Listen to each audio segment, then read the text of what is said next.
The time for talk is over. Well, actually, it's just beginning because we're doing a live podcast, but you know what I mean. The time for talk is over because football season is finally back. Why people were so excited Thursday night to get the games going, they were spitting on each other, literally, but that's kind of a very Philadelphia thing to do. Anyway, it's time here on Six Rings and Football Things on Friday, September 5th, 2025, as the 2025 season, which comes at you with much anticipation and excitement. We need to get you behind enemy lines to get the latest information on just what the reviled and 2% owned Tom Brady Raiders, or the Braiders, as we now like to call them, are thinking about your Patriots as they gear up for the kickoff Sunday, 1 o'clock at the Razors. So we welcome in our sister podcast from Las Vegas, Silver and Black today, with host Scott Gulbransen. Scotty, how are you, my guy? You excited for this game Sunday or what? I'm excited. It's finally all this crap we talk about during the off season and the preseason is over. They get to strap on those helmets and get out there. And finally, we get to see who's what, who's doing what, who's going to be good, who's not going to be good. We can get our overreactions in after week one because, fans are going to do that. And so, yeah, I'm ready to go, man. Let's get it going. Let's get it rolling. And this rivalry, which is now, as you said, with Tom Brady being a part owner of the Raiders, taking on a whole new level, even though it's been good over the past few years. Yeah, I mean, Overreaction Monday is like a national semi-holiday we look forward to as much as like December 26th, which is National Department Store and Amazon Returns Day, day after Thanksgiving, which is, of course, you tell yourself you're going to do a diet, but just make more turkey sandwiches day. Overreaction Monday is awesome. But Preview Friday is something I always look forward to because right now everyone is 0-0. Everyone could be 20-0 if they want to be. Everyone could have the greatest team. Everyone could be that team since there always seems to be attrition and turnover in both conferences as far as wild card teams, sneaky surprise division winners and such go. You never know who's going to be that team that comes from out of nowhere. Now, there has been a lot of hullabaloo about the Raiders, the turnover, Brady getting involved, new coach Pete Carroll, Geno Smith, Ashton Genty, etc. But the Patriots seem to garner an S-ton of national buzz when they turned over from the Mayo error to the Mike Vrabel era. Then you have a great free agency period where they spend the most money. They spend the budget of a Pirates of the Caribbean movie, revamping the entire team, buying everyone in sight like full drunken sailors, #Raiders. And then you have a great draft. And then everyone is saying, hey, I think those Patriots can be the team that goes from worst to not necessarily first, but, from the rancor to relevance once again. Training camp goes wellish, but the last couple of weeks haven't necessarily gone so great for the Patriots, leading up to Gonzo likely not playing. Now Will Campbell's on the injury report, and people kind of wondering if the offense is going to slow play it because there's so many new parts. How do the Raiders see the Patriots? Are you guys more in they're with us in the middle of the pack trying to fight their way up? Or are you on board with that? Well, Pats could be one of those teams this year. From an objective standpoint, I think a lot of folks look at the Patriots as a question mark, like how much of a jump can they make? There's a lot of doubt, I think, still with Drake May. I like Drake May coming out of college, actually. I thought he was a guy who I saw who looked pro ready. Yeah, he might have a couple wrinkles here and there, as all rookies and second-year quarterbacks do. But I think from a stature perspective, from a play perspective, from a talent perspective, Drake May, to me, if he goes out and balls out like I think he can, and then you add in the coaching staff, of course, the switch over, like you said, and just taking a massive step up there, I think the Patriots could surprise people. Will they be the Washington Commanders of 2025? I don't think there's that. I think a lot of Raider fans now, of course, as you guys all know, just like Pats fans, very, very, very emotional, engaged, and passionate fan base. A lot of Raider fans expect them to go beat the Patriots handily in New England. I'm not there. I don't agree with that. Yeah, exactly. But that shows you how much, for the first time, there's some real genuine hope. As I've said all off season, Fitzy, there's finally a feeling that there's adults in the room in Las Vegas, right? Not only the Brady influence, which we can talk about, but then you got Pete Carroll. Yeah, he's 73 years old, but Pete Carroll gets out of bed with more energy than I do, and I'm a lot younger than he is, okay? This guy is a dynamo. There's something in that gum that he's snapping on the sidelines all the time. I'm telling you. Exactly. We should all, for all of the for all of the Frank Thomas testosterone ads that pop up on TV in games, Yeah. all of the, like repair your gut, fix your mitochondria, have more energy, drink less. That's hard to do. All that Ads that, tea. yeah, exactly. Yeah. Oh, yeah. You got low T, like everything that pops up on Instagram, every fifth scroll that you do. Like, we should all just follow Pete Carroll around and have the boundless energy. I wonder who's going to have more energy Sunday. The football hardo who just turned 50 and still puts the pads on and mixes it up with his players in Mike Vrabel, or Pete Carroll, who strikes you as the kind of guy, drinking a non-alcoholic beer at a family get-together. It's like, oh, did you hear Uncle Pete? He just finished his third ultra marathon this week. Exactly. And not only that, but from the Raiders' perspective, a real offensive coordinator. You got Chip Kelly coming off winning a national championship. That's a at Ohio sneaky big State. storyline. Sneaky big storyline. It's huge. Everyone's been talking about what will Josh do for Drake, but everyone has sort of like slept on. It's all been about Pete. And was that really the coach that the Raiders wanted? Well, they're settling for somebody who's an excellent NFL coach and has a great collegiate and pro record. They settled on Geno Smith. They didn't maybe get the sexiest quarterback, but he works great with Pete and has had a revitalization. I don't think this is the year they're going to write back as well. Right. And he's got, remember, Geno Smith, too. You talk about that with Chip Kelly. Add in Brock Bowers, who's about to might break, actually, the consecutive reception mark for a second year receiver. He's going to break the Sam Laporta record here this week. He'll get 2 receptions. I have no doubt about that. Oh, yeah. He goes 8 more, and he's going to be second all time. And then he goes 12 more. He's going to take down one of the top receivers ever, Odell Beckham Jr., as the most receptions. That includes wide receivers of a second-year player in history. So Chip Kelly's got weapons on offense for the first time. Remember, last year at this time, Fitzy, you had a wet towel in Luke Getsy, who couldn't last in Chicago as an offensive coordinator. No, when the Bears, who still have never had a 30-touchdown passer or a 4,000-yard quarterback, tell you, we're all set. We're all set here. Thanks. Yeah, exactly. That should tell you exactly what you need to know about that offensive coordinator and his abilities to spark or ignite a new offense. I told you when I jumped on your pod a couple of days ago, I think Lex Luthor, jacked up Lex Luthor, the tight end, Brock Bowers, is an absolute force of nature. I think he's legitimately top 5 offensive playmaker, not inarguably the top tight end in football right now. Oh, yeah. But also when you factor in running backs, wide receivers, this is a top 5 playmaker that has to be accounted for at all times. His game is already here. We think Ashton Genty is going to be on his way up there. I know you guys are only carrying 4 wide receivers, which is kind of a low level. Amari Cooper pulled Avonte Davis and retired in the middle of the week. But I don't think that's an indictment of where the Raiders are headed and what kind of offense you guys will be playing. That's just I haven't been good since 2022, so I'm just going to pack it up while I still can move around without any help. Yeah, Mr. Smiles, as they call him, because there's a great meme going around of Amari Cooper where he's happy, sad, angry, pumped up, and it's all the same face, right? So him retiring, while it was kind of a surprise, most Raider fans, he has a very complex Raiders history, obviously drafted in the first round and then left. It was traded to the Dallas Cowboys when John Gruden was there. And so Raider fans were reluctant to welcome him back, and their reluctance was again validated by the fact that he walked away. But then you got Jacoby Myers, who I know Patriots fans are very well aware of. And dumbest thing, signing Juju Smith blank word in place of Jacoby Myers, who comes up via that pipeline of undrafted free agents who have been one of the sneaky cornerstones of the Patriots' success, not named Brady, Belichick, or Gronkowski over the last 25 years. And instead of rewarding your own guy for the work he put in to become a top target, leading locker room voice and more, you let him go. You bring in Smith-Schuster, who Smith sucked while he was here, and then of course he rediscovers himself in Kansas City. That's always been a major disappointment to me.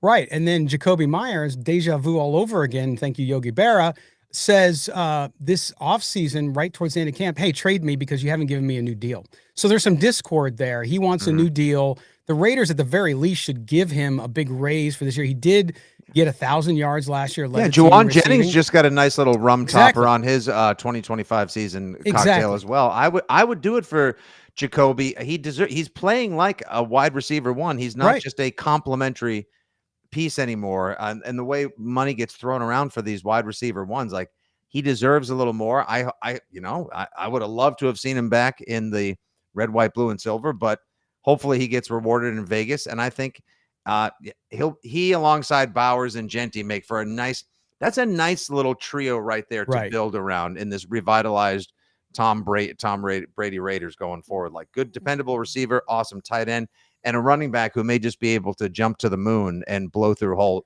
He's not going to be Smurf Turf Genty right away, but I think he's going to be an absolute dynamo. He's my pick for offensive rookie of the year. Yeah, and I'll tell you, they did the right thing in drafting him early on. I said Raiders got to go Genty, and I'm not just taking a victory lap, okay? But I said, look, they were last in the league in rushing last year, and then you get Pete Carroll. What does Pete Carroll do? Pete Carroll grinds it out. He wants to go to the fourth quarter, the last 5 minutes, game on the line, and he wants his team to have the ball, and he does that through a ball control offense. Yes, Geno Smith can wing the ball around. Geno Smith's got a good arm, but Ashton Genty's the key, along with that offensive line, which we can talk about, which is a big question mark too, but no question. And then the Patriots on that side, look, one of the favorite guys I liked in the draft was Trayvon Henderson. So you're going to see two really good young running backs. I think the future of the league at running back in these two guys going against each other in Foxborough on Sunday. Yeah, and I had made a point. A lot has been made about like exactly what your favorite football human being, Josh McDaniels, will be able to do for Drake May this season. The offense hinges on whether Steph Diggs has any dog left in him, if he's got any alpha wide receiver one. There's been a lot of hubbub with people saying that he was a pain in the posterior, which he is. That's what you get when you sign up for the Steph Diggs experience.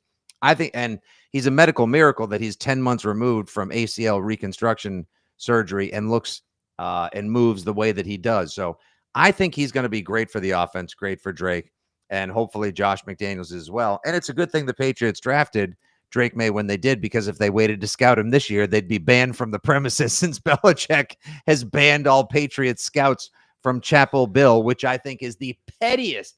That is the Tom Pettiest, the most petty Kruger, petty Van Halen thing I have ever heard in my life. And it's so Belichick.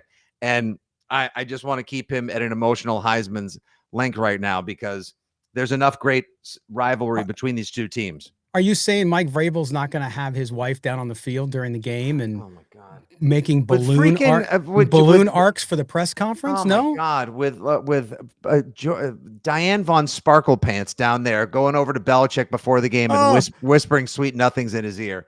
Oh my God, if my eyes could throw up. See, talk about just like emotional ipecac. It just made me want to vomit through every orifice. God, it's just so awful. Well, and you brought up that offensive coach that you now have with the Patriots, who in Vegas is known is he your Voldemort? Is he the coach who shall not be named? He is actually, I think he's taken on the official moniker of Satan. I know we're not a religious program here, but I think that's what he is. In fact, he's run up so much animosity. I haven't seen this much animosity since Fletch ran up the Underhill's tab at the club ordering club sandwiches. Do you want? Would you like a steak sandwich and a Bloody Mary, Scott?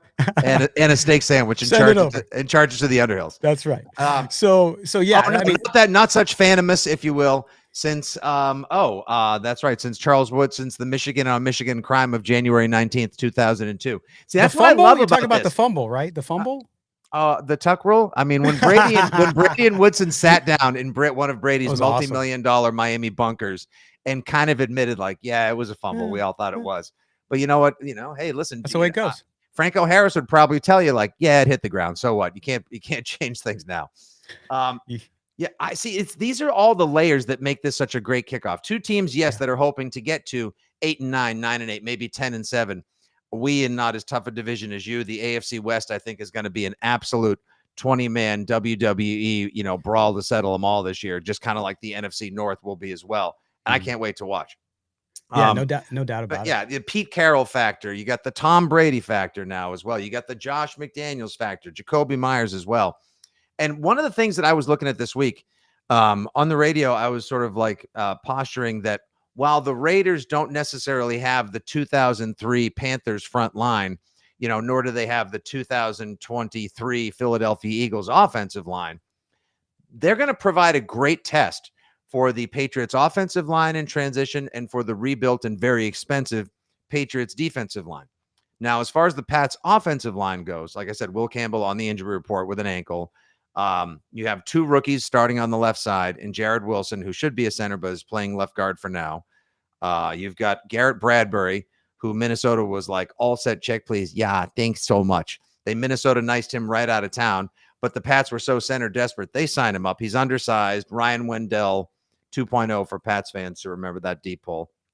You have a good right guard in Michael Onwenu, and then you've got old man Moses starting at right tackle, who was load managed all off season long.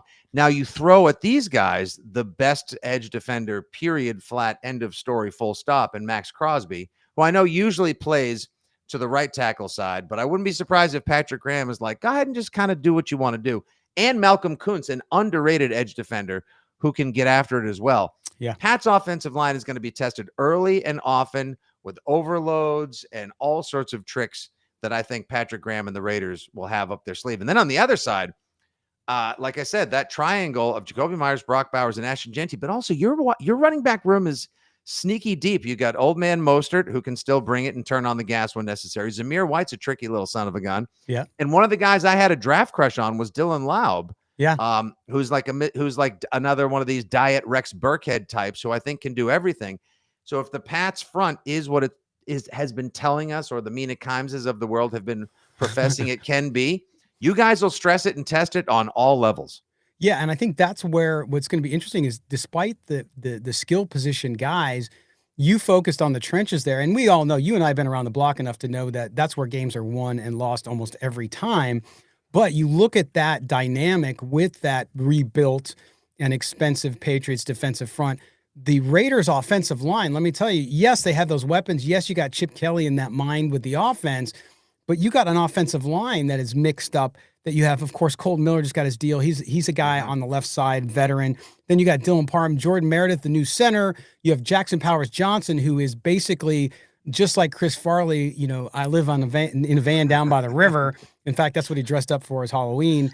He was great coming out of college, out of Oregon last year, won the top award in college football as a center, and they move him to right guard. With a great name. I know. That's exactly what Jared Wilson's going through. Yes. Like, snuck through to the third round. Everyone said, kid's so smart, going to be a stud. Yeah. Pats are so desperate, they move him over to left guard because Belichick's drafts were so bad, and that's why Mike Vrabel is turning things over so much right now.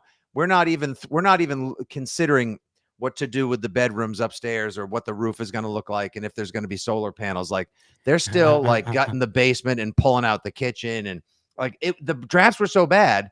Cole Strange, their 2022 first round draft pick, is on the Browns practice squad. I mean, if that is not the most glaring indictment of how bad the drafts were, no more, I rest my case, Your Honor. Yeah, listen, I'll tell you what, the Raiders had the same thing with John Gruden. I've never seen so many bad draft picks. I like John Gruden's offensive mind, but boy, they got set back easy. And that's the thing with the defense. You talk about Max Crosby, Malcolm Kuntz coming back from an injury, and then you had Christian Wilkins, a guy they spent a lot of money, and he starts to play Pepe Le Pew in the locker room, kissing people, right? And suddenly he's gone. So there's some question marks up there. That's why this game, to your point, it's a sneaky, great, I think, petri dish to see how these teams are going to do in all those big areas, because they both spent big money in different areas and they don't always align. And so what's going to happen there, and how are these teams going to come out and perform with new coaching staffs, new players, new bodies, all with some talent, but how they put it together? As you know, it's all about execution. And so can these two teams execute?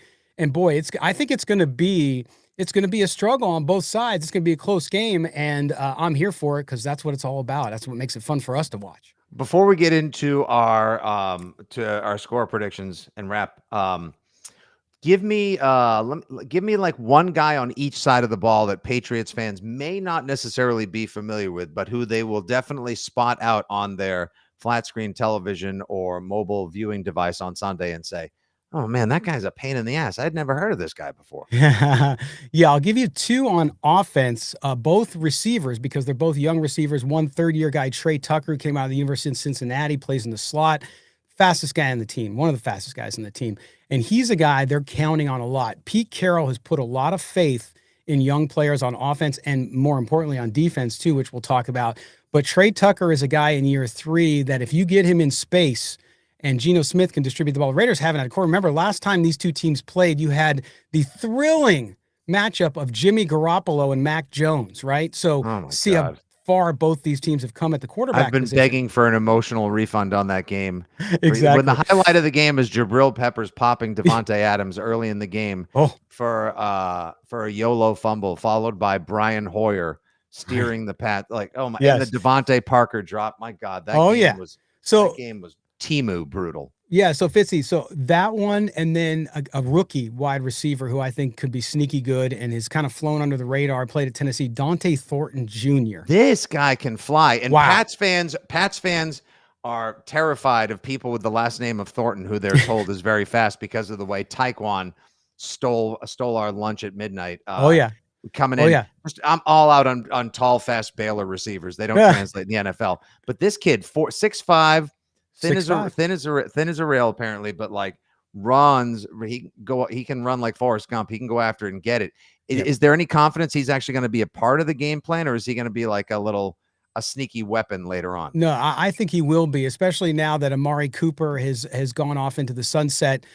He's going to, I think, get time. We'll see. I think they're going to pepper him in, and if he does well, if he's able to perform right away, then I think you'll see increasingly that he'll do that more. But he's a guy who could very quickly, I believe, because you hear the hype, oh, mini camp, oh, he was the talking mini camp. Okay, whatever. Then you get to regular mini camp, and then you get to training camp. All throughout that, the guys that are at practice every day continually talking about what this guy has done. The big criticism was route running. Guess what? He's been route running great. Geno Smith has given him. Now, listen, we know in press conferences, they're not going to rip each other, but this kid is it, man. And with that size, then another guy, sorry, I got to give you a third one. Okay. Because people forget about him.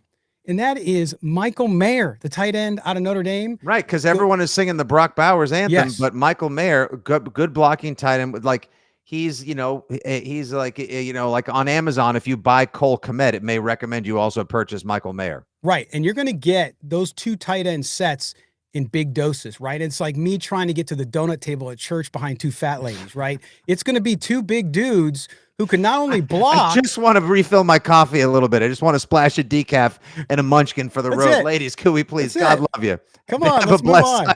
Let's all have a blessed Sunday. Come on, moving along. But yeah, but those two guys too, imagine you got those two guys, then you got a 6'5" wide receiver, and then you got Jacoby Myers on the other side. Wow. I mean, suddenly you're dealing with it. So that's on offense. On defense, the big question mark for the Raiders defensive backfield, especially at cornerback, you have Caillou Blue Kelly, a guy who's really turned it on this offseason. And then you have Darnay Holmes as well at cornerback. But Caillou Blue Kelly could be a guy that really steps up there. But you'll see, I would imagine the Patriots with Josh McDaniels, they're going to challenge that defensive backfield quickly. Jeremy Chin, of course, the veteran safety's there, and Isaiah Palomalo, who's another safety for the Raiders. Those are all question marks. If they can play at a level, Pete Carroll's put a lot of faith. They didn't sign anybody else.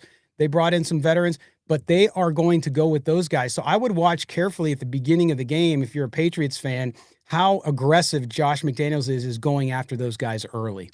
Gotcha. And for the Raider faithful as well, I'll give you one guy on defense to look out for, and that would be cornerback Alex Austin, who's had a nose for the ball and has done a great job filling in whenever he's called on in the slot or on the outside. And with Gonzo, as of record time Friday morning, he's not been officially announced out, but he hasn't practiced basically since the Obama administration. So at this point now, I'm pretty comfortable saying Gonzo's not going to be playing week 1. So you'll have Carlton Davis, who's had a spotty offseason since coming over from the Lions. And Alex Austin he's been better than advertised, or if he's even being advertised, he's pretty good. He's a solid depth option for the Pats to be able to deploy all over. And what they do at safety at this point now, starting a bunch of Jags, a Kyle Duggar, who they kept in place of Jabril Peppers, which surprised many people, and rookie Craig Woodson. Your guess is as good as mine. So we're all gonna be rooting as much as we're watching, analyzing, while wondering and harumphing on Sunday. Man, this is gonna be such a great game for both sides to learn so much about their team, their new coach, their quarterback, and their future and what the optimism should be for the next couple of games this season, and the short term as well. So let's get down to task brax here, my guy. Let's lay it all on the line and put it in cement, or at least digital print. What do you got for a score? So I'm going to go a little bit of unusual score, and of course I'm going to go with the Raiders here, or all of my listeners would abandon the show. No, I'm just kidding. Shaka. I'm going to go 28-23. I know it's a little of a weird score. I'm going to have the Raiders come out on top, even though all the odds and the numbers say no. Home team, West Coast to East Coast doesn't favor the Raiders either. Right. But I think Chip Kelly just wants to come out and be able to distribute the ball. Geno Smith, 68.5 completion percentage, third best since he became a starter back in 2022. So I think they're going to distribute the ball a lot, challenge some of those issues that the Patriots have at defensive back, and do it there. But I can also see it as a very close field goal game as well. But I'm going 28-23.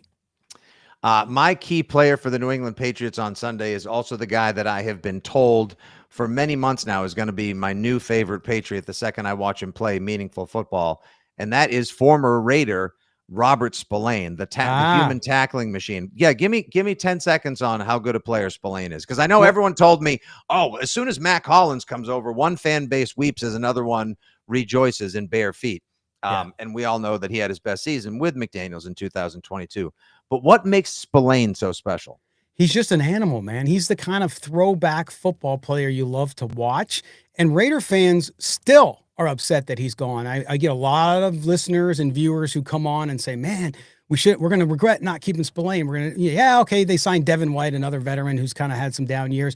But Spillane came in from Pittsburgh and just found his rhythm, and he was all over the field. For what he lacks in physical ability, like speed overall and whatnot, he makes up for because he's just a dog. And so you're going to see a guy that's always going to put it on the line. And of course, this revenge game, McDaniel, Spillane, you have, of course, now some other guys there too. It's going to be fun to watch him. You guys, knowing the fan base up in New England, having friends who live up there as well, he is perfect for the Boston area, and now you chat-aheads up there. Yeah, I mean, he honestly looks like he was kicked out of the Dropkick Murphys and took a job as a bouncer at a bar in Boston until he realized his dream as a pro football player. And I think he's going to play Sunday like he's a dad at home, solo parenting with 3 kids under 5, just all over the place, just getting shit done. Exactly, that's how he plays. Just, screaming his way through all of it. And at the end of the night, he'll probably sleep like the baby that he was just nursing to sleep and giving a bottle to. So I'm excited for him to be probably the most integral player for the Patriots on defense. And on offense, just, if Josh can start, forming this cerebro to kind of go nerdy Marvel X-Men and go hive mind with Drake May, just take the profit. Don't go crazy. Look for the short passes. Find a way to get it to Antonio Gibson and especially Travion Henderson in space. Let your playmakers play. Let the defense try to grind it down. And hopefully the rookie kicker, Aurora Boregalis from Miami, makes more than he misses. And I think he's actually going to hit one at the buzzer. Give me Patriots 23, Raiders 20. Next time I'm out in the Vegas area, Scott. Wait, where's home base again for you? I'm actually in Cincinnati, of all places. Oh, that's right. Now, you're in the Natty. I moved here. Somebody in the comments had said, "Is the Raider guy? Does he have an ankle bracelet on?" Which well, we have some. Well, no, it was a good one. It was a funny one. But yeah, I was in Vegas. I moved here. We still do the show and the radio show back in Vegas. But I'm out there too. So yeah, we'll definitely connect. Or if I'm up there, we'll get together and we'll get a pizza.